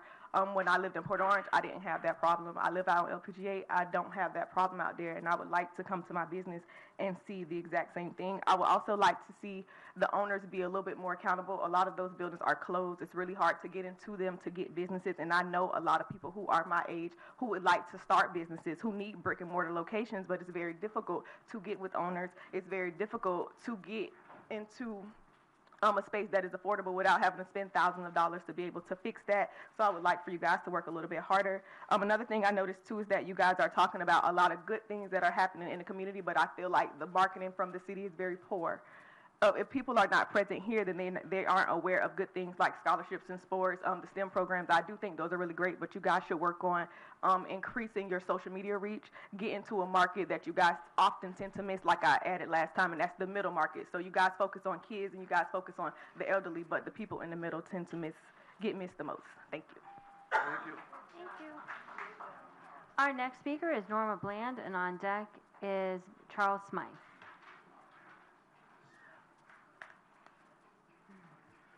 Good evening, Mr. Mayor, Commission, Mr. Chisholm, Norma Bland, 1324 Imperial Drive in Daytona Beach, Florida. As you know, I'm extremely a passionate person. I'm not an agitator, I'm a doer. I've heard a lot about investing in structures tonight. We need to invest in our children. School is going to be out in June, 3 months. We're going to have hundreds of thousands of children on our street.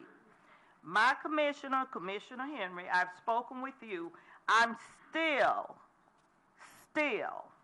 overwhelmed about this community garden.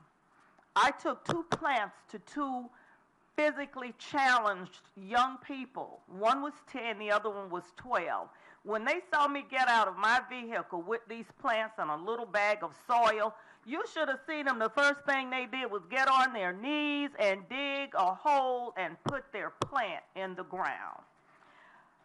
This garden that we will create in Derbyshire can be a role model for all other areas of our city. Do we have a grant writer? Okay. The reason I ask, all children are not academically transitional. So we need to make sure that we can address our children. Structures are fine, but you don't have anybody to put in them. Kids go in, they don't know how to act. They're going to tear the damn structures up. Apartments going to be torn up. They're going to write all on the walls. We need to look out for these children. I don't want to speak at another child's funeral. 10-year-olds are going to be 11 this year, 11-year-old 12, and they're going to go on and on and on. So we need a grant writer to research to see if something like the CEDAR program, these kids need to have something where they can get a stipend or a check. Maybe working in your office, maybe working in the city manager's office. We used to have that before because we're losing another generation of young people. We're talking about structures, making Daytona beautiful. Well, what? For what? We need to invest in our children. I'm very passionate. I appreciate you all allowing me to address you this evening. Commissioner, I'll get with you so you can work with me on this. I'm going to still tell your mama how you look. Have a good Our next speaker is Charles Smythe, and on deck... Miss Bland, I think my mama knows how I look.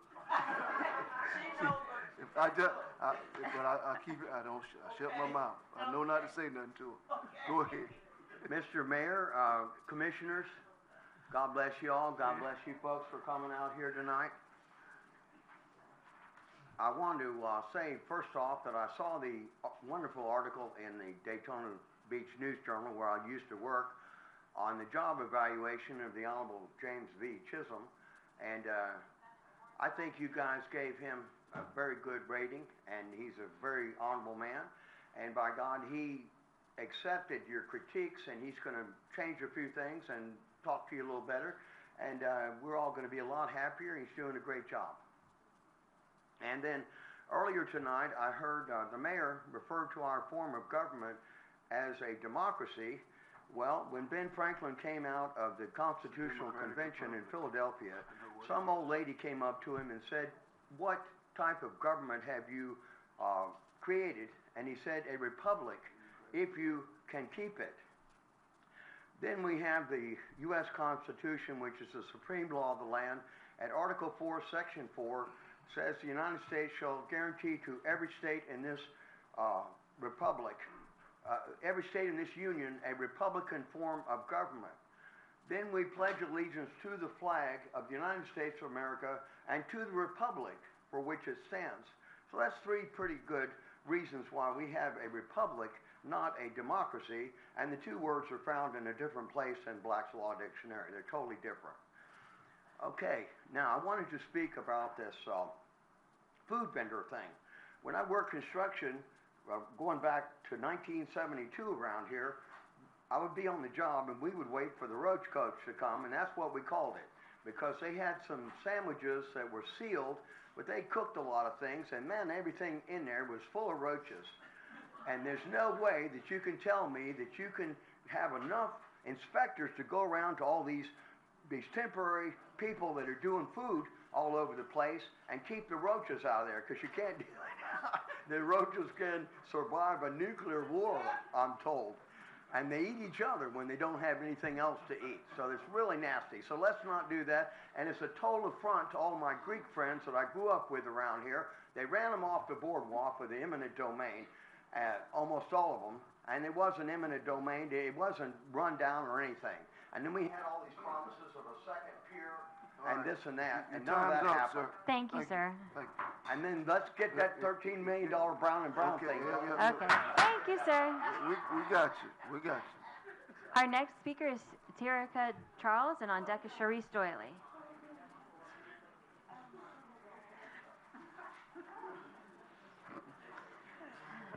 Good evening, ladies and gentlemen. This is only my second commissioners meeting, but I will say I have yet to not be entertained.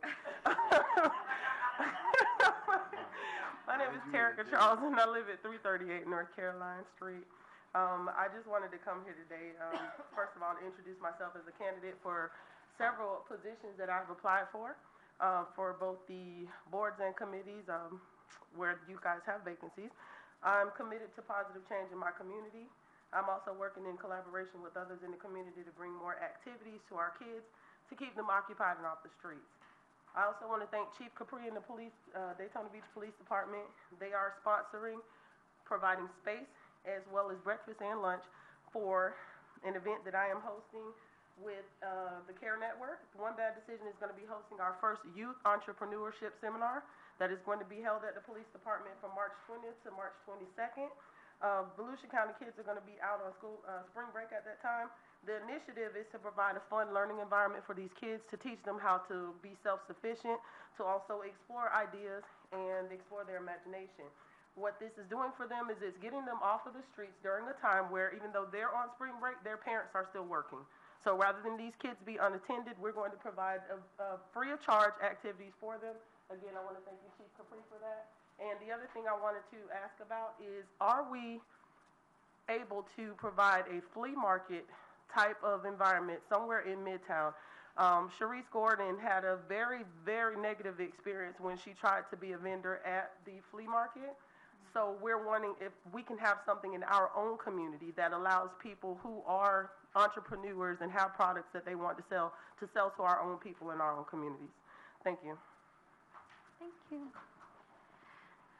Our next speaker is Sharice Doyley, and on deck is Kenya Griffin.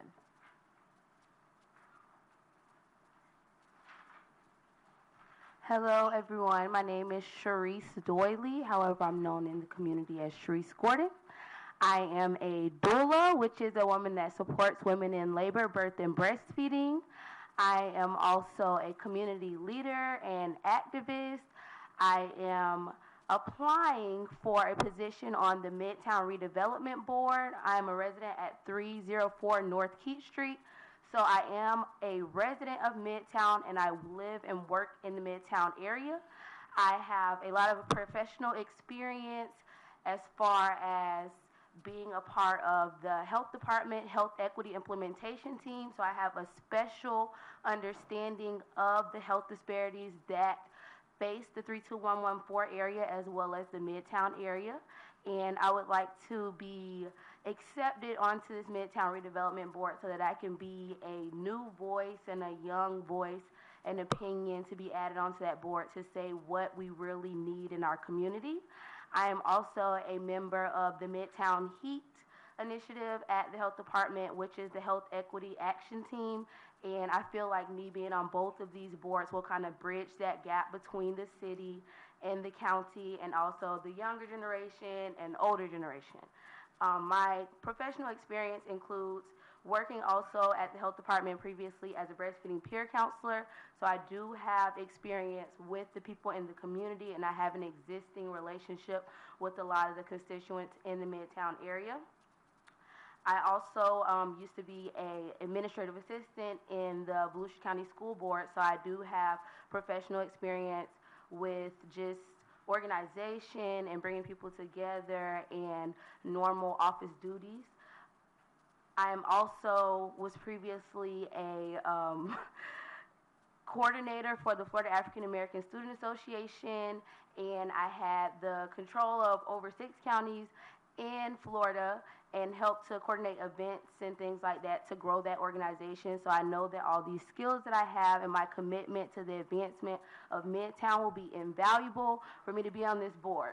So my application has already been turned in, and I should be on the agenda for March 20th. So I just want to make myself known. So when you guys see my name, you can check yes. Okay. Because I'm so excited and ready to make a difference.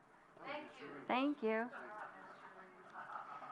Our next speaker is Kenya Griffin, and on deck is Patricia Hurd.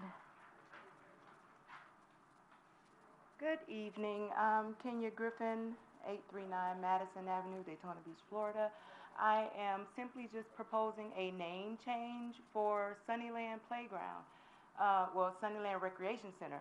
I've done my research. There is no historical reason why it shouldn't be changed. I would like for the name change to be Linda K. McGee Recreation Center. I am one of those who believe in giving the flowers while they are still living so that they can smell and enjoy them.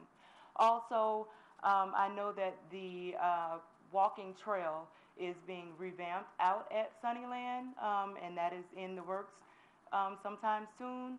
So once that is completed, I would like for that to be named, or however you want to put it, the Freddie Lee Morrell Fitness Trail. Again, he is still alive, and I feel that both of those people in the community deserve both of those accolades. What trail was that again? What did you say? Well, right now there is no trail at Sunnyland, but they are working. It is in the works and in the plans for it to go back. Yes, but I would like for it to be named the Freddie Lee Morrell Fitness Trail, and for Sunnyland to be renamed the Linda K. McGee Recreation Center. And like I said, there is no significant history why Sunnyland is Sunnyland. So for it to be changed, I've already looked at the city policy, and the only thing that needs to be done is for the city commissioner to take it to the city manager. And there was a question? Oh, okay. And that's basically it. That's really all I came for. I have reached out, emailed the commissioner in that zone several times. Did not get a response. Not even I'll look at it, I'll work on it. Nothing.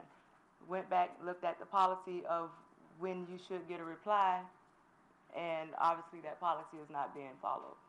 So I just would like some response the next time I email somebody. Okay. Thank you.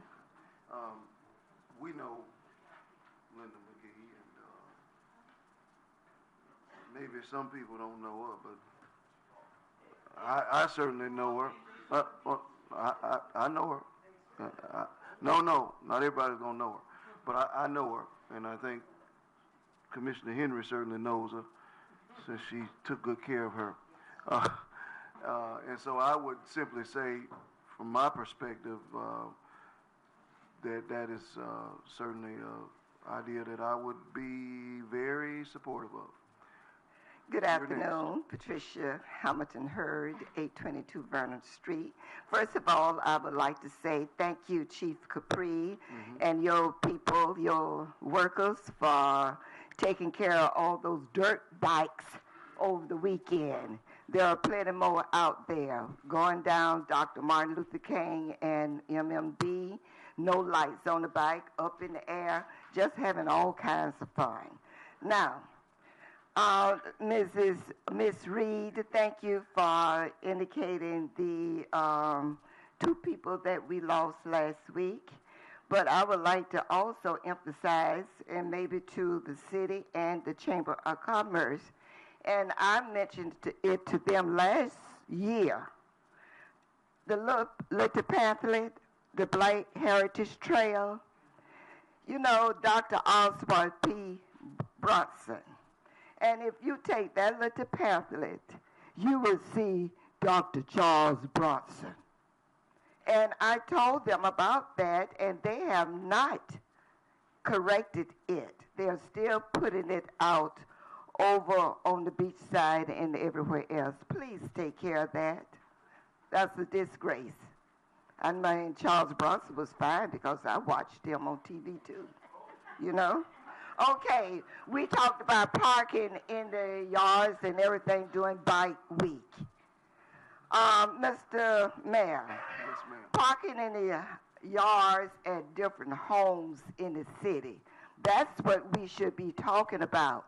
You ride around town and you see 3, 4, 5 cars parked in a yard, and it's taking away the value of the property. Please, code enforcement, police department, parking on the wrong side of the road and all of those other things, and the speed limits, okay? Yes, Dr. Martin Luther King Boulevard. I will not be turning to the left and turning to the right. If you go ahead and use that 1/2 cent sales tax, $26 million or whatever it's going to cost, and let it be a street that we will all be proud of, just like we are proud of Dr. Martin Luther King. Have a good evening. You too. Thank you, ma'am. Our next speaker is John Birch, and on deck is Albert Williams, Sr.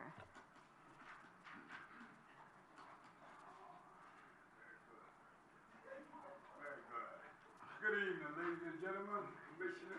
Good evening, sir. Henry Mayor, John Birch, 836. The question tonight is why? Why? Why is it that you decide to be a commissioner? Why is it you decide to be a mayor? Why is it that we love Daytona? My mother and father did, and so do I. I look at my community, and I always see that we always give it a little bit of a little nudge. We always say, well, we're going to give them a break. Why? Because of the struggle. Why do we leave our community? Why do most people can get up and talk about it, but they ain't really with it? Why you forget where you come from? Some of us. Why, Bobby Birch? Why you forget how hard Daddy worked? I have to go there. Yes, Because I want it on record. Because I seen the struggle of most blacks that couldn't swim in, cross the bridge. We had to go way to where? Bethune Beach. Why? Why do we sit up and act like we forget the struggle? Are we equal? Tell me which one of men of color own a motel, a store in the black community. They always talk about what we have going on in our community, food trucks, this and that. Why? Why haven't someone done something? Woo! Why do we have probably 40 churches in the round of about, but now we got all the homeless. Why no church has their doors open? Why? Why do Dr. Durham, he's on the radio, and I have to go there? Because it's time out for playing games. Time out for putting everything on my police chief. Time out for you telling me I got to call on my own son. Read the Bible. The Bible talks about the end of time. Fathers against sons, this and that. Why? I love my community. Do you? It's time out for playing games. You have all the meetings you want to have. I love the way you talk. But it's time to own something. It's time to stand up. And it's really time for men to stand up and quit talking about it and being about it. You understand? It's all about that mighty dollar. Praise the Lord. I'll see y'all next commission. Our next speaker is Albert Williams Sr., and on deck is Jim Schultz.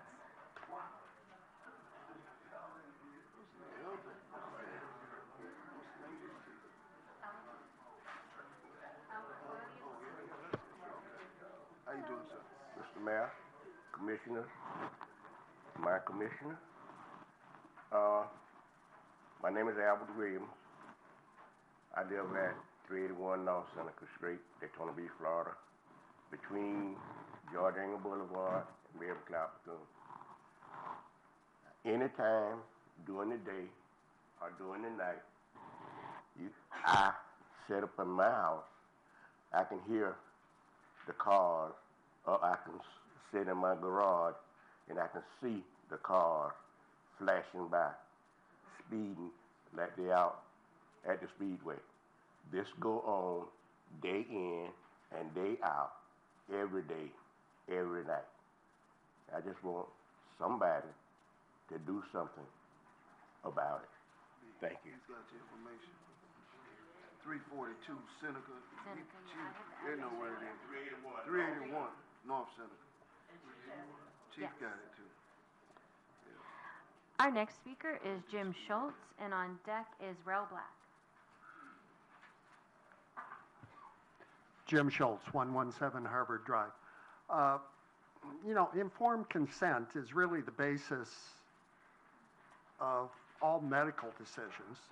If you don't have informed consent, you can't give consent. In other words, you need information. And right now, there's a huge push to make sure you can't get full information and free information. Oh, free speech. Yeah. And that's sort of the wrong way to go. But anyways, Adam Schiff did that letter to Mark Zuckerberg at Facebook, and there was a response from the Children's Health Defense.org, a 10-page response from Robert Kennedy Jr., the attorney, son of Robert Kennedy, the former Attorney General, a few years ago. And what's happening is they're actually citing the science as to, given the BS of safe and effective, and we don't want to hear the other side because it'll confuse people. People need to get confused if they're listening to BS. They need to find out the facts. Well, let's talk about, let's go back to fluoride. Who's the most damaged group in the United States in fluoride? Oh, from the very beginning, the CDC has always shown in their data that it was black children, not white children. Hey, who cares? They just didn't tell them. So, is it really a problem if you're not informed? Well, guess what? You can see it. And that was just with the dental fluorosis. But they're also more adversely affected by the lead that also came along with fluoridation. But then there was William Thompson, who talked about the fraud that went on in a study in Atlanta with MMR, and is a whistleblower, and Congress has never asked him to speak. They've totally ignored it. And he showed in the study that was altered 3.5 times more likely for black males to get autism if they got the MMR. Thank you, sir. Our next speaker is Rel Black, and on deck is Doyle Lewis. Is that the last one, Doyle? No. Doyle, is that not the last one? She'll be the last one. Who's that, Doyle? Good evening, y'all. How y'all doing?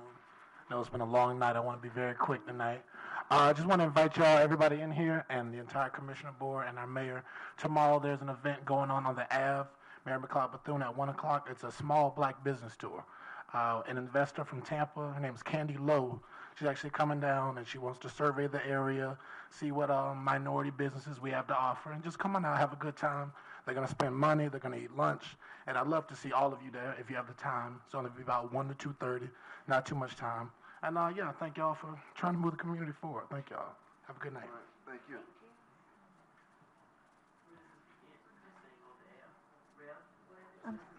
Oh, sorry.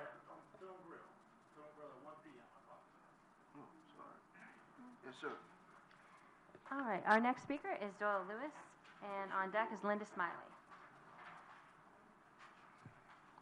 Good evening, Doyle Lewis. Thank you very much for pushing on that homeless shelter. Thank you very much for still standing behind it and making it happen. Thank you very much for doing a very good job for helping the homeless in the area. Just keep it up. Don't forget about it. The homeless also needs parking. I still have 2 cars that they're still trying to take.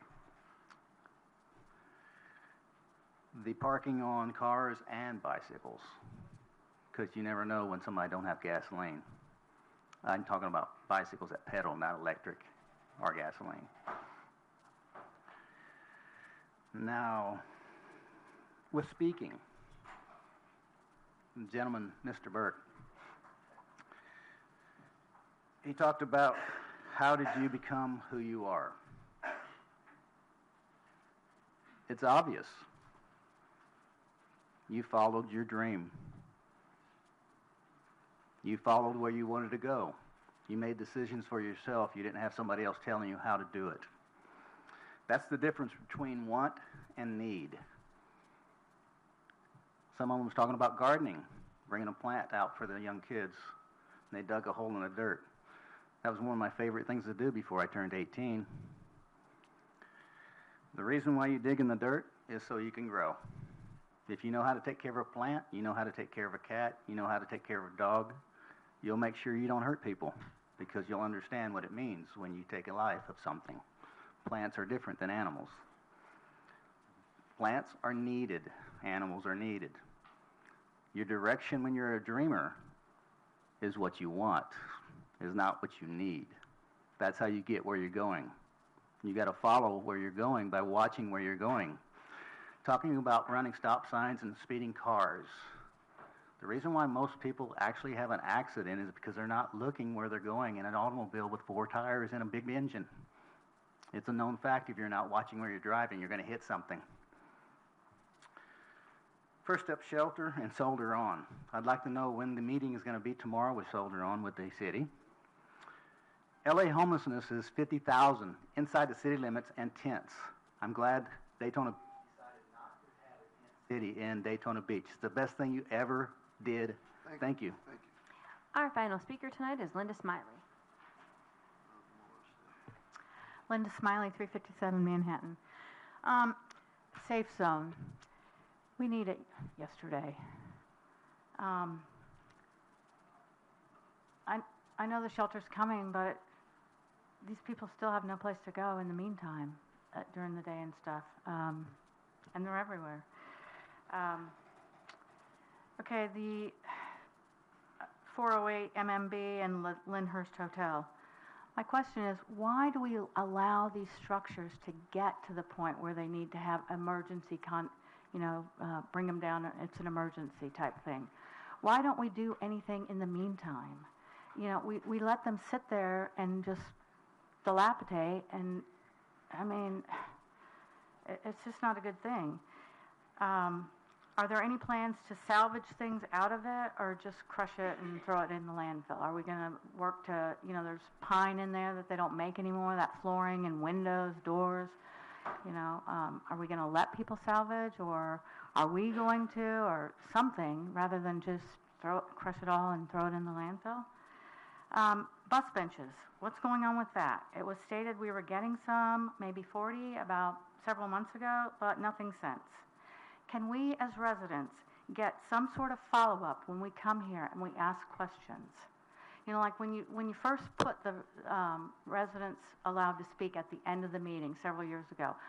First I was irritated, and then I thought, well, no, that's probably a good thing, because it'll be fresh in your minds, and maybe you'll address those things. But no. When we take the time to come down here and participate in the process, we should be given some sort of courtesy of a follow-up. In other words, somebody should maybe take notes and say, hey, this was brought up at the last meeting, and then address it, maybe the next month, the next meeting, whatever. But to just let it fall in a pit somewhere is not right. Also, it's never too early to get in the Christmas spirit. And we in Daytona are the only city that never participates in anything. We don't have a parade. The decorations are dismal, if any. Why is that?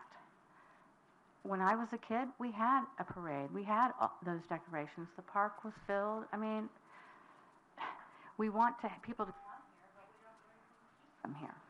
Thank you for your participation tonight. Will you say one thing? Yes. Mr. Mayor, we indicated to the commission, we reported there was about 40 benches being put up. If you walk out this door, and if you look across the street, you'll see a bench. They're all in the streets right now.